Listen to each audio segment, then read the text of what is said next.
Hello and welcome to another video review. This is Darkest of Days for PC, Mac, and Xbox 360. This is a first-person shooter by 8 Monkey Labs and published by Phantom EFX in September of 2009. And it's kind of interesting because of the concept as well as the fact that it's supposed to be an engine where there's lots of enemies and such on screen at once. Large environments, that sort of thing. But you're noticing something immediately, and that is that well, I did say this is a video review. It kind of isn't. It's more like a slideshow review. And that's because while I can take screenshots of this game just fine, every time I try to record it, it crashes my computer. I don't know why. It just does. And that's with the latest patch installed as well. With that said, let's go on into the game itself. Well, as far as the presentation goes, you can tell just by looking at this that it's terrible. The graphics in this game are outright crap. Between the often rather jagged modeling, the really awful animations across the board, the ugly particle effects that look really flat, actually, which is kind of odd, the environments which are rather unpleasant to look at, partly because of the really low-res textures on them. The first-person stuff has slightly better textures, and the characters have slightly better textures than the environment, but even then, the texture quality across the board is pretty awful, particularly considering that there's basically no color in this game at all. So, you have this visual style and everything that makes it look terrible. What about the sound design? Well, unfortunately, you can't actually hear the sound in this game, but it's pretty awful. The guns sound pretty pathetic for the most part. In fact, almost all of them sound really pathetic, and if they don't, then it's pretty much just a stock sound that you hear all the time. And those aren't impressive at all, of course. The voice acting is outright terrible, particularly with the non-essential NPCs, just the guys walking around, and particularly when you go into the Civil War era. They have these really amateurish sounding voices, and in fact, even on the main characters, sometimes it sounds like it was just recorded with a headset mic. It's kind of awful, really.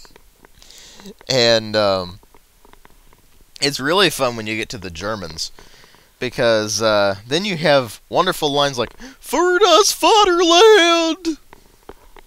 Ugh. Let me tell you, the World War I bits, particularly, were just painful. But anyway, so the sound in this game is rather pathetic, and you're going to hear the same couple of tracks the entire game as far as the music goes. It gets really tiresome really quickly, and it's not even very good music to begin with. But what really matters are the story and the gameplay, and the story in this is that you play as Alexander Morris, who starts off the game as a cavalryman at Custer's last stand. And eventually he gets shot in the crotch with an arrow, and is having to fend for his life against the hordes of Native Americans coming after them. And eventually this big glowy ball of energy thing pops up out of nowhere, and this future soldier comes out of it and whisks you away to a lab in the future where this woman, who is referred to in the entire game as Mother, tells you that they're this organization called Chronotech, and their job is basically not only to research the past, but also to prevent anomalies in the time continuum. And so you become an agent of Chronotech, and you go back in time to various historical battles, namely the Battle of Antietam, the Battle of Tannenberg, and you basically go back to find these guys who are not really where they're supposed to be in the time continuum, and of course whisk them away and get them back to where they're supposed to be. At least that's the idea. Obviously things go horribly awry, and you end up going all over the place in history. And it also turns out that there's this organization that is opposing you, and for most of the game they're just referred to as the opposition, but eventually it's revealed what their actual organization name is and everything. And ultimately the story is resolved in such a way that it leaves you going, really? It's incredibly stupid, and the ending somehow was worse than everything preceding it. Keep in mind, the story up to the ending had been terrible and had been getting worse over time. Anyway, despite the horrible storyline, that wouldn't really matter all that much if the gameplay was good, right? Well, what is the gameplay exactly? Obviously, it's a first-person shooter, and it follows pretty much every modern trope you can think of. 2-weapon limit, aim down the sights, upgrade points, regenerating health with the whole bloody screen so real thing. And, yeah, that's pretty much the gameplay in a nutshell. Typically, you're just running around blasting the living crap out of, if you're going through the Battle of Antietam, most of it you're blasting the living crap out of Johnny Reb.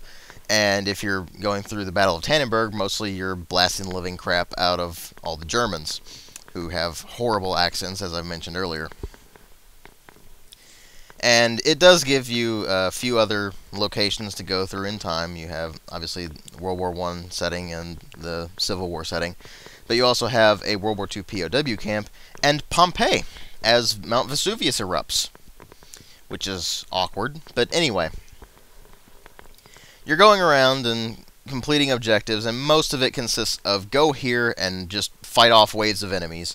But occasionally it'll give you something to do, like use artillery piece upon the massive horde of enemies, or man the machine gun and hold off the waves, or go and actually complete objectives, as opposed to just holding off waves of enemies with various weaponry.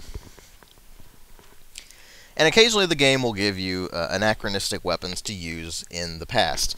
So you can go through parts of the Battle of Antietam sporting a futuristic machine gun with a hollow sight on it.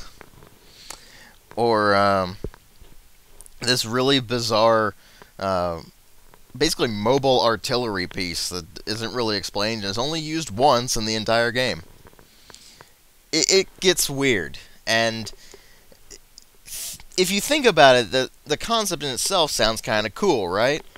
While in practice it ends up being rather depressing, because you're just mowing down hordes and hordes and hordes of enemies without a second thought, and it's not like they can really react to you. They've got bolt-action rifles, or even worse, muzzle loaders, and when you finally get to Pompeii, they don't even have guns at all. They've got javelins. And it's just mowing down all these guys gets incredibly depressingly boring. Because,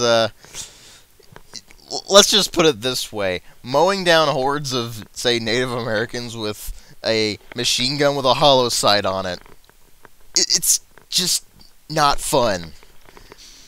But when you're fighting against the actual opposition, the futuristic forces, then that stuff becomes more warranted, because they take more hits to bring down. But this in itself presents a problem. You see, the opposition will show up in a couple of instances. The first instance is if you have killed enough of the guys who have the blue aura. Most of the time, you're supposed to just actually shoot the guys with the blue aura in the leg or the arm, because it'll disable them, as opposed to killing them. For some reason, they're important enough. It's really just an arbitrary game mechanic, and it gets rather annoying in practice, because more often than not, they're just in this huge cloud of enemies, and you can't really single them out. So you're going to end up mowing down a few here and there, and it gets really annoying. That said, you're supposed to knock these guys out. You have, obviously, the shooting them in the arm or the leg way to do it, but you also have these things called chasers, which you can throw, and they will knock them out. So that works too, but if you kill enough of these guys, then the opposition will show up, and they have their futuristic weapons, and obviously against period pieces, like a Henry rifle, for instance, they're not really phased by that sort of thing, and they just mow you down pretty easily. So, something to consider there. But even if they do manage to show up, chances are they're going to have the same problem that every other enemy in this game has. The AI in this game is incredibly stupid, to the point where you could actually go up to a group of enemies, and they will all be within basically a couple of feet of each other, and you will be able to melee each and every one of them without them reacting to you. This is on the hardest difficulty, by the way.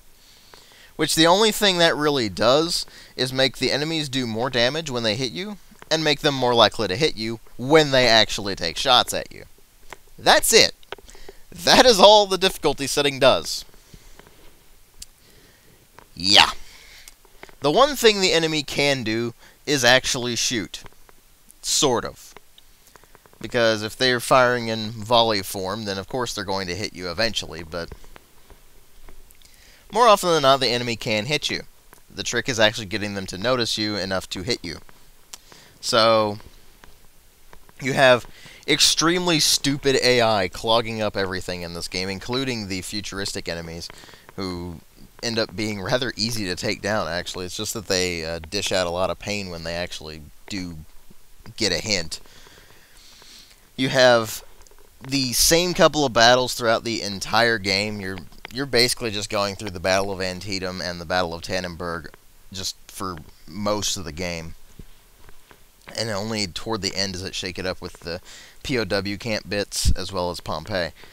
But the whole game is just mind-bogglingly boring, to the point where it actually becomes almost painful to play. And that's not even to mention the annoying blur effects, the actually rather low FOV that gives you headaches, the rather annoying instances where it'll actually save the game because it runs on a checkpoint system. It'll save the game right when you're in front of a whole line of enemies, and they all shoot at you at the same time as soon as you reload the game.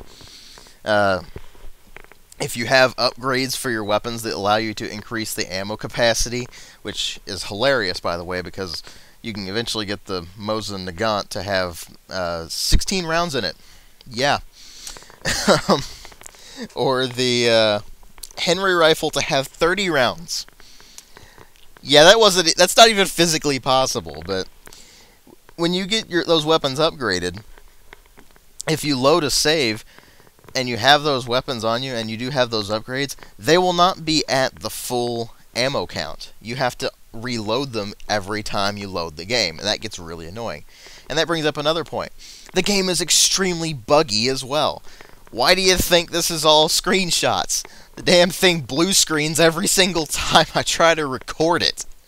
I don't know why. I have no clue why. I've even patched this thing as high as it can go, which is version 1.05. All 1.05 patch did was add in an instant action mode where you can go back and play missions that you've played before. That's all that does. There's no multiplayer. There's nothing to shake it up. Most enemies go down in 1 or 2 hits, whether it be from bullets or melee. The story is terrible. The game is extremely crash prone as well as buggy as hell. It's a terrible game. And it boggles my mind. It's one of those games where you go into it, and the first few minutes of it, you already know it's a bad game, but you're willing to cut it some slack. It's like, okay, it's a bad game, but it can't be that bad. It can't be as bad as people say it is, right? It is. It actually is as bad as people say it is. It's horrible! And it's barely functional at best. That's the worst part of it.